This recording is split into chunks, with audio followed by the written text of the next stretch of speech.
Episode 2 today. Oh, Yeah, we gotta do a formal do I have to introduction. wear this? Oh yeah, you can. It's a magnet, or you can just clip it on. Is this too far? Yeah, I can do that here. I should have dressed more appropriately. I kind of walked in the classroom, noticed you were all like, and I was like, I kind of underdressed. I almost forgot about this. How is this? Here, I'll just do that. Yeah, that should work. Okay, episode 2, Finance Club podcast. Today I have Gino Berdino. He's a third-year finance. Did I mess up your last name? Of course you did. That's okay. That's okay. He's a third-year professor. You mainly teach financial management and what other?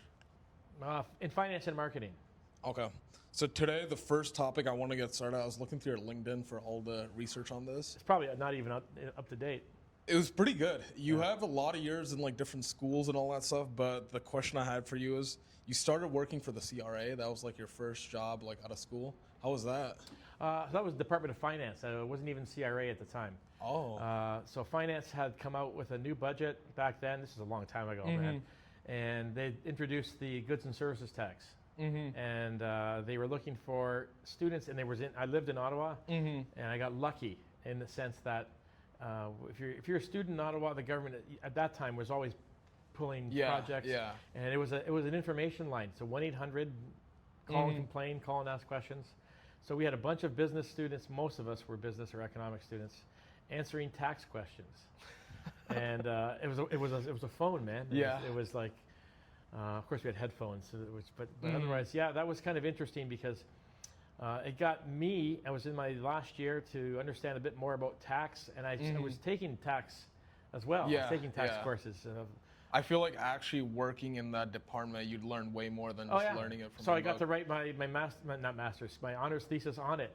And it was like, how lucky was I? Because when I went to work, besides having the actual tax book, I had access to professional economists. Yeah. And also back then, was the taxes as bad as it now? Like, what were the differences back then? Well, when this was an intro, so the GST back then was going to come out at 9%. People forget that. Only if we had that today. Yeah, and so then by the time, they take feedback, and that was the point, was get taxpayer feedback, and then they came out and changed a few things and introduced it at 7. And then, of course, it fell from 7 to, what is it today, 5? And what everybody mainly complained about was, you got the provincial tax, you got the federal tax, and so they harmonized it over with negotiations with a bunch of provinces. So that makes better sense. A second question. So how long did you work as a financial planner and all that? I worked for finance for 16 years. For the last 5 or 6 we're in planning. Yeah, I noticed you were RBC before that, and then you switched into full-on planning. So I came out of university, just a young kid, walked into an administrative management role, and did that for a good long time, and then changed careers because the banks have all kinds of cool jobs that you can do. Yeah. So changed careers, got new skills, took financial planning courses. How was the job market back then when you just got out of school? Because right now I talk to so many people and everyone's just struggling to find jobs. I feel for kids, and I got recruited out of university. So before I was done school, I had a job. Yeah, even my parents, it was like my mom's same story, but I feel like it's not going to work out like that. We had job fairs, and all the banks were there, and dropped resumes off, talked to people. They came to campus, and we're looking. Yeah. Even now they do that. Yes. But unless you're like the top 1%, I don't think they even like call you back or like consider Well, you. it's fewer and far between, I guess, that those job fairs are there. They're kind of there today to pad their files for just in case this ever happens. It looks more as like a marketing thing than the actual job thing because they have so many ads, they have their pens, branding, all that stuff. So it doesn't look like they're actually looking to hire people. I'm curious about that, and there aren't as many of them. So we'll have one in Windsor that the St. Clair and the university will do.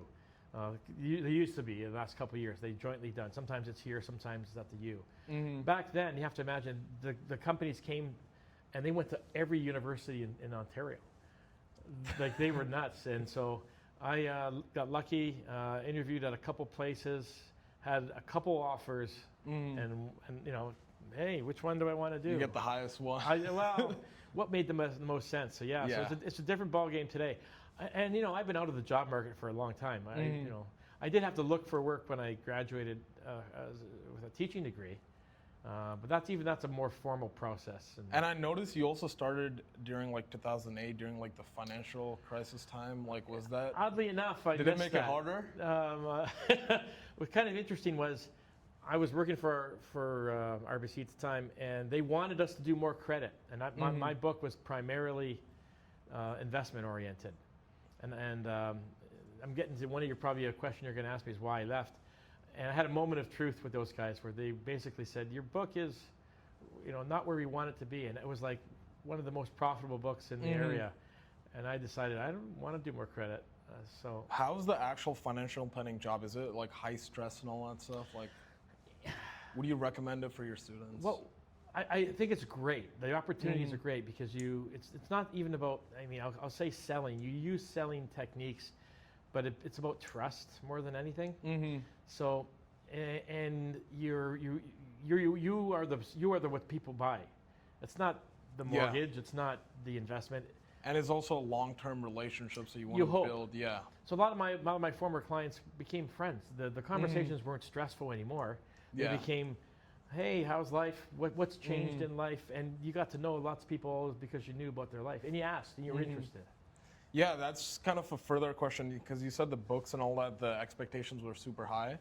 But I don't know, as a student, when I was looking into your like LinkedIn and stuff, I'm like, you're a financial planner, you're probably making really good money. How come you switched into teaching? Because they changed one of the things they would do frequently is change the pay structure. And so I got a couple years of getting what was called a haircut. Yeah. And so they took and they weren't meant to incentivize certain behaviors. I just didn't think it was the right behaviors. And they tried to get me to change my whole structure of how the business I had built. And I thought, well, if I'm going to get paid less and have to do all this stuff I don't want to do, why do I want to do it? Yeah. And they've come around. So I dare I say this. They wanted me to do more credit and mortgages just before the mortgage collapse and housing crisis happened in the United States. Was it bad in Canada too, where they were kind of approving all these sketchy mortgages? Or no, it was just... there was pressure to put a lot of mortgages on because they're such a profitable thing. But I didn't think it's not the business I wanted. If you go to a bank today and ask for a mortgage, they will instantly refer you to their mortgage rep because no one in the branch will do mortgages today. My own financial planner doesn't do mortgages. I was ahead of my time. Yeah, I feel like now they made the loan stuff like super strict because even me, when I was first starting my business, I'm on a student visa. I was trying to secure a loan, get that, like help out a little bit so I can actually source these cars. Yeah. Every place I'd go to, no, keep walking. No, I'm sure. And it was like, okay. And then I kind of had to talk to my parents. They helped me out. And then, that route was better. But I feel like because of the 2008, 2009 financial thing, the loan stuff are super strict now. Like, well, for a while, it was. And it's always in flux. All the institutions revisit their book, and they have limits as to in the business side of things. We only get into so much real estate. We'll only get into so much retail because they balance risk really well. That's what Canadian banks do really well, and that's why we don't have some of the problems that they will have. In America, where it's so profit and incentive driven. It's like if you watch the movie The Big Short and/or The Smartest People in the Room, why didn't anybody regulate it? And the answer was because everybody was making too much money. Now the Canadian banks make money hand over fist too. Yeah, they're one of the most like worthy companies here in Canada. Oh yeah, and they do quite well, and they manage risk. They do it by managing risk, and they do a pretty good job. But it leads to complaints. Yeah. Business will complain how we got shut out from lending, and that's going to happen. Also, another question, since you're like a finance teacher and all that stuff, what's your predictions on the market? Do you think a recession is going to happen? Because for the last 3 years, everyone's just talking about a recession. I even talked to Mullins about it. Even he did not give me like a stable answer. Because there is no answer to give. I'm not going to make a prediction because I mean, it's a podcast. You kind of just I don't want to be wrong, and I don't know. We have so many. Here's the thing. If you remember in my Fin 501 class, tax and finance is just one of the cogs in the whole society, right? And one of the big things at play right now is politics and the the unrest or the insecurity of what's happening. Yeah, Canada's secure. The largest economy in the world, in my opinion, is not stable. It's not. It's really not. Like, is it going to change at the midterm elections? Maybe. Is it going to change in 2 more years, 3 more years, when Donald runs again, or does he run again? Does he? This is he's 80, right? He could pass away. Yeah. Vance could. There's so much unknown, and that economy has its fingers in so many places. I've talked to a lot of people, and they think the U.S. market, not in my generation, but in the next generation, might crash, because right now they've kind of started a trade war with every country. The whole world. Yeah, which is not a place you want to be if you want to. So either one of two things might happen. One of them I would argue we are watching the decline of the American empire. It's just it's ugly to watch. I mean, history repeats itself. Like every big nation, it's always fallen. So sure. The post World War II. I read this the other day. It's not my thinking. The post World War II era is over. Because post World War II, America led and created things like the GATT and everything else, and allowed countries to trade to raise their economic conditions so they wouldn't become communists. Right? Yeah, that's what they did. Now I feel like it's going more communist based, where they're just because America is saying we don't care about that anymore. You've been ripping us off, right? So it depends what happens there. I don't know if they have the appetite to lead. Canada can't do that lead. We're not that big. But do we want to have our foot in that mode anymore? Not as much. Yeah. Right. Another question now, this is a less serious topic. What do you have against Nissan? You're always shitting on Nissan. Nissan, the company? Yes. My last 2 cars were Nissan, so every time you bring up Nissan, I take it personally. I had a Nissan Rogue. Yeah, that's the same car I had last year. So their CVT transmissions are crap. Yeah, once they hit 100,000 kilometers. I sold mine. I had a 21. The moment I got close to the 100K, I just got rid of it. Exactly. So don't buy a Nissan over 100,000. They're fun cars though. With my old Nissan Rogue, I've done all kinds of stupid stuff, and the car never broke. Nothing. You know what? They're Japanese made, and Japanese have that indestructible sort of reputation that Honda and Toyota has made for them. Yeah. Nissan hasn't lived up to it. No, I recently bought a new car. It's a 370Z, a sports car. Oh wow. Yeah, and you're the Japanese sports car importer. Yes, so I love those cars, and you'd be surprised. It's a stick too. You can do all the stupid stuff, and none of the some issues. Things they did right. But here's that company specifically, and not that I'm I'm a bit of a car guy. They have 25 different models. They make too many cars. I love their options though. They make too many though. They're not making any money. They're killing. Yeah, they're close to going bankrupt. Yeah, they got into the conversation with Honda, and I think Honda kind of said, "Yeah, we'll help you, but you got too many cars." And they went, "Well, we don't want to do that." Yeah, so I don't know how they make everything from supercars to your everyday hatchbacks and big SUVs. It's focus on one market. But yeah. So that's why I pick on Nissan. It's they overextended themselves and they don't know how to cut back. I feel like they're big in the Middle East and all that. Once I went to Dubai for a week, and everyone there just drive Nissans and all that stuff. Really? They had the Renault Nissan thing. Carlos Ghosn was the CEO. Yeah. Until the Japanese Nissan side of things decided they didn't like him, and so they set him up to go to jail. And you know the story. I don't know the story. So Ghosn was in Japan, and you get put into a Japanese jail. You're not getting out of it. It's not like Turkey or some other crazy places, but he was in. Some will say he was set up. I don't know. But they had him in jail, and he got out on bail somehow. Look this up. They snuck him out basically in a box with breathing holes in a plane. They smuggled him out of Japan to somewhere in the Middle East. If I'm not mistaken. I think he might be from Lebanon, so he might be in Lebanon today. There's no jurisdiction. There's no agreement between Japan and that country to move criminals. So he escaped from Japan in a box in the bottom of a plane. He's a CEO of a major corporation, and that's what he did. So pretty crazy stuff. Story. Yeah. You said you're into cars. What are the cars you're into? I mean, I don't have the budget to have all kinds of cars. I just know cars because I grew up. I grew up in Windsor, so we have a pretty good car scene and all that stuff. Yeah, it is. So I mean, I will be able to tell you if a car drives by me what it is. I can recognize pretty much every car on the road. You said you had a convertible in class. What kind? I have an old. I'm a big car guy. Like I love everything from like your everyday hatchbacks, SUVs. Yeah, I'm embarrassed to say I have a PT Cruiser, but I always like the lines of it. Not everybody liked that line. Yeah, PT Cruiser is an interesting car. It's not a sports car. And the only reason I bought it is because, hey, it's summertime, man. I'm not in a midlife crisis to get a convertible. Yeah, when you said the convertible, the first thought was like, of course, this guy going through it's fun. I mean, listen, once you have a convertible, you're in the summertime. I drive with it at nighttime with it down because it's hot. It's fun. Have you ever had the issue where you're driving and like start raining suddenly? Never. But I bought this car used, and I've looked under the car seat. Someone has had that problem. Who owned this car? Yeah.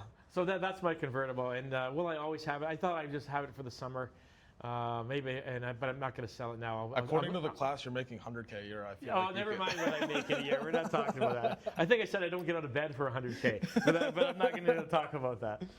Yeah, honestly, that's. But that was a cheap car. It was $5,000 or $6,000. Yeah, that's a great deal. Like, you can't really go. And you even said that in class. It's better to buy a cheaper car and just run it to the ground than. I'm not saying I would do that, and I bought a couple cars brand new, but I got lucky because I'm part of the Chrysler family. My dad was an employee, so I got that new discount. Oh, I didn't know that. Yeah, so they take a good chunk of change off of it. Now, both my parents are deceased, so I don't have that anymore. But I bought 1, 2, 3 cars brand new in my lifetime. But there's a rumor out there, or there's a theory that, hey, you'll always be able to sell a car, no matter how crappy it is. I don't know if that's true. And there's always someone willing to buy it. And I know a couple who they just buy cheap. They spend a couple $1,000 on it. It's safety. 2 years later, the car's crap. They put very little money into it. Yeah. They spent nothing in it. My problem is if I drive to Ottawa or Toronto, I want to make sure it's going to get me back. Yeah. But if you buy an old Honda with 300,000 kilometers, you're fairly safe. Even my car, I bought it in Toronto, and my mom lives in New York, so I bought it in the summer, and then first day I just road trip all the way to New York, and the whole time I'm like, something's gonna go wrong. This doesn't feel good. Yeah. And it's an old car too. It's a 2009, but yeah. See, I grew up in the late 70s and 80s where when we drove, we had tools in the car just in case. I always do that now. I have like the battery thing. I actually, last time I was driving back, so I did too many burnouts and like drifting on my car and completely got rid of the back wheels. So last weekend. Those wheels aren't cheap. Yeah, Chinese tires. I've heard. Chinese tires. They're $150. You get nice wide ones. You're killing them. You're killing them. It gets them. a job done. Yeah. It gets a job done. You don't need all those expensive tires. Fair enough. This is some personal financial advice I need from you. So right now, the name of my company is Ethereum, and we probably have about 50. Ethereum, like Zephyrium. Zephyrium. Okay. I'll be honest with like you. Bitcoin. I couldn't think of a name, and I just kind of went on ChatGPT, a name that's like kind of cool sounding that's not taken. It's the first thing that came up. Everyone, when I say the name, they think it's a crypto back Yeah, well, there's Ethereum. Yeah. So we have about 50,000 in assets. We have about 2 cars under the company and about 10K in cash. I was planning on getting a loan and putting either the cars as collateral against this loan so I could source more expensive cars that I can sell off either in the States or here. So I didn't do a lot of business lending, but I know had customers who were in business, and I knew guys who did business lending. And I'll tell you, when you deal with machinery and or assets that are movable like cars, again, those can be sold and moved anytime. So those are tough. Risk. Depending on what your other assets are, I'm not sure if you have a place where you're storing these cars or if you have a building. Yeah, I rent with like my friends. You're renting, yeah. So I've only been here for like 2 years, so I have like none of my stuff. Yeah. So that business is I don't want to tell you it's high risk. I'm telling you from a banker's position, it's high risk because assets are movable, they're depreciable in most cases. You're not saying that those cars can increase in value. Surprisingly with JDM, this is like research I did. It's very rare. Yeah, and I don't doubt that, but but I'm going to say this, and I'm going to insult every business banker I ever worked with. They're lazy, and they're again they manage risk, so they look at that industry going, that's great, you're making all kinds of money, and there's all kinds of things you can do. But you're 3 bad deals away from and also something hitting the fan. Also, as a bank perspective, just loaning a 22-year-old that much money is just stupid. And What you're looking for not private equity. You're looking for an investor who won't take you to the cleaners, an angel investor perhaps. Yeah. Like you have to go through the process. If you were to go on Dragon's Den today, and what is Dragon's Den, by the way? Because I heard you don't know. I don't know. Okay, so I don't even know if it's a TV show anymore, but it used to be. Is it like Shark Tank? It's the Canadian Shark Tank. Okay. Yes, and I think we did it first. If I'm not mistaken. I've only watched Shark Tank. So there was one guy, at least 1 or 2 guys from the Shark Tank who were on Dragon's Den as well. Kevin O'Leary, it was in Canada and the United States, and there's another dude, I can't remember his name. Mark Cuban? Cuban was always in America. Okay. He's not doing that anymore either. Oh, he stopped? There was a guy who did, he was in fashion retail. I can't remember his name. No matter. But yeah, if you should put yourself through that process. And if you've watched Dragon's Den or Shark Tank, you know what they're going to ask you. You know, and if you can't get those guys who live with risk and valuation, and you should be able to know by watch a couple episodes, what are the questions you're going to ask? They're going to ask the same ones every time, and how will you answer them? If they're not going to spend your money, they're not going to give you money, and they take risk for a living, who is? Yeah. So I might try applying for that. You know what? I know someone in Windsor who was an elementary school teacher who had like a baby side business, who was on Shark Tank. Now, they didn't give her any money, but she pitched it. I feel like still getting the opportunity, it would be good for marketing. Absolutely. Yeah. Absolutely. There was one Canadian company, they're called Holy Crap. They're based in Vancouver. They went on Dragon's Den, did not get a deal, got exposure, business went through the roof. You know, marketing is probably like your best aspect for that. Yeah. So try that. Yeah. How do you like being a college professor after final issue? I love it. It's a great gig. Every job has stress to some degree, and sometimes you get deadlines, and marking is not fun. But and trust me, failing a student or a student failing is not what I want to do. You want to see people succeed. I love it. Keeps me young. I get to do stuff like this. Usually people laugh at my jokes. You guys are not laughing this year. I think we're just too tired because it's like the early morning classes. It's certainly you guys, not me. It's no, but it's fun. You know what? The best thing is, honestly, and every prof will tell you this. You run into someone 4, 5, 10 years down the road, and hey, how the hell are you? They remember your name. Yeah. You see they've made had a good life. They've been a success in life.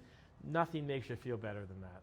Yeah, I feel like you get a wide array of people and all that, and you have no idea where these people's lives are going to go. You don't, and I'm not saying I impact people's lives. My girlfriend might say I do. But yeah, I thought when I first asked you about the question, I feel like you were going to say, you know what? Financial planning was good, but I wanted to make an impact on my students. And I thought that was your answer. I'm not going to claim that, but it's nice to know, the odd, rare 1 in 10,000 students will say, hey, you said something, and it's amazing what students hang their hat on. I think a teacher is extremely important for like someone to go successful, because even in high school, I feel like everyone had their like one teacher that helped them out, gave them good advice. And I'm no different. Yeah. And it's kind of the same thing in college. Some people become teachers because of that great teacher, and I hope that's... Out of all the teachers this year, you are the most entertaining teacher. Man, no wonder I'm tired at the end of the day. But, no, it's good. I think one of the hardest things as a teacher now is keeping the people's attention, and you have mastered that. I don't think I have. Not sometimes. You should see the other classes. So other classes, everyone's on their phone.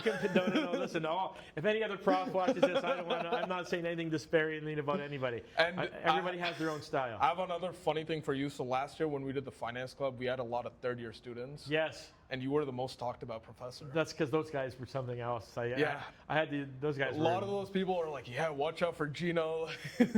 Those guys were something else. Every group has their own differences, but that's nice. There's style and substance, and sometimes I have to do more style than substance. That's all. Exactly. Yeah, I think that's it for today's podcast. Okay, brother. Thank you so much for coming as a guest. My pleasure.